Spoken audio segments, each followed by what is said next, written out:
ಈಸಿಯಾಗಿ ಆಲೂ ಪರೋಟ ಹೇಗೆ ಮಾಡೋದಂತ ತೋರಿಸ್ತೀನಿ. ಬನ್ನಿ ಇದಕ್ಕೆ ಏನೇನು ಬೇಕಂತ ನೋಡೋಣ. ಮೈದಾ ಹಿಟ್ಟು ಮತ್ತು ಗೋಧಿ ಹಿಟ್ಟು ಸೇಮ್ ಕ್ವಾಂಟಿಟಿಯಲ್ಲಿ ತೊಗೋಬೇಕು. ಅಂದರೆ ಇದು 1 ಕಪ್ ತೊಗೊಂಡ್ರೆ ಅದು ಕೂಡ 1 ಕಪ್ ಹಾಕ್ಕೊಳ್ಬೇಕು. ಇದರಲ್ಲಿ ಸ್ವಲ್ಪ ಉಪ್ಪು ಹಾಕ್ಕೊಳ್ಳಿ. ನೀರು ಹಾಕ್ಕೊಂಡು ನಾವು ಚಪಾತಿ ಅದಕ್ಕೆ ಹೇಗೆ ಕಲಸಿಟ್ಕೊತೀವಲ್ಲ ಆ ಥರ ಕಲಸಿ ಇದನ್ನು ಸ್ವಲ್ಪ ಎಣ್ಣೆ ಹಾಕಿ ಚೆನ್ನಾಗಿ ನಾದ್ಕೊಳ್ಬೇಕು. ಇದನ್ನು ಈ ಥರ ಒಂದು 5 ನಿಮಿಷ ಚೆನ್ನಾಗಿ ನಾದಿ ಇದಕ್ಕೆ ಒಂದು ಕಪ್ಪನ್ನು ಹಾಕಿ ಪಕ್ಕದಲ್ಲಿ ಇಟ್ಕೊತಿದ್ದೀನಿ. ಮತ್ತು ಇವಾಗ ಇದಕ್ಕೆ ಸ್ಟಫಿಂಗ್ ಏನೇನು ಬೇಕಂತ ನೋಡೋಣ ಬನ್ನಿ. ಇದು ನಾನು ಕಸೂರಿ ಮೇಥಿ ತೊಗೊಂಡಿದ್ದೀನಿ, ಕೊತ್ತಂಬರಿ ಮತ್ತು ಹಸಿಮೆಣಸಿನ್ಕಾಯಿ, ಶುಂಠಿ ಸಣ್ಣದಾಗಿ ಕ್ರಷ್ ಮಾಡ್ಕೊಂಡಿದ್ದೀನಿ ಮಿಕ್ಸಿಯಲ್ಲಿ. ಇದು ಮೊದಲೇ ಆಲೂವನ್ನು ನಾನು ಬಾಯ್ಲ್ ಮಾಡಿಟ್ಕೊಂಡಿದ್ದೀನಿ.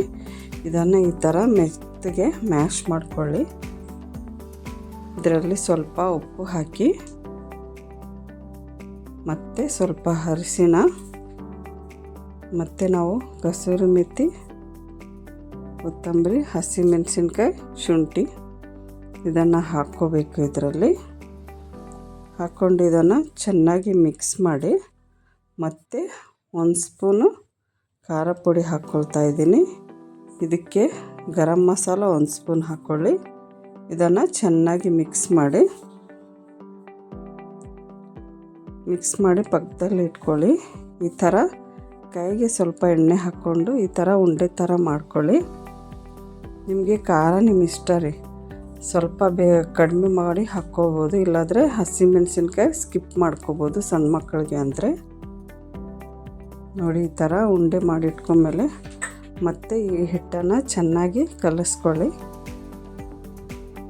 ಈ ಸೈಜಾಗಿ ಹಿಟ್ಟನ್ನು ತಗೋಬೇಕು. ಆಮೇಲೆ ಸ್ವಲ್ಪ ಎಣ್ಣೆ ಹಚ್ಕೊಂಡು ಕೈಗೆ ಈ ಥರ ಮಾಡಿ ನಾವು ಹೋಳಿಗೆ ಮಾಡ್ತೀವಲ್ಲ ಆ ಥರನೇ ಸ್ಟಫಿಂಗ್ ಒಳಗಡೆ ಇಟ್ಟು ಈ ಥರ ಪ್ರೆಸ್ ಮಾಡಿ ಎಕ್ಸ್ಟ್ರಾ ಇರೋ ಹಿಟ್ಟನ್ನೆಲ್ಲ ತೆಗೆದುಬೇಡಿ.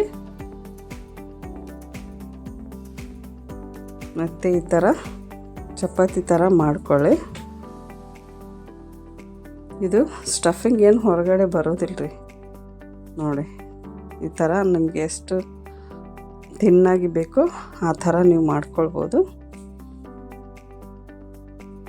ಇದರಲ್ಲಿ ಲೆಮನ್ ಕೂಡ ಹಾಕ್ಕೊಂಡ್ರೆ ನೀವು 2 ದಿನ ಸ್ಟೋರ್ ಮಾಡಿ ಇಟ್ಕೋಬೋದು. ನೋಡಿ ಈ ಥರ ಆಯಿತು. ಇದು ಇವಾಗ ತವಾ ಗರಮ್ ಆಗಿದೆ, ಅದ್ರ ಮೇಲೆ ಹಾಕ್ಕೊಳ್ಳೋಣ.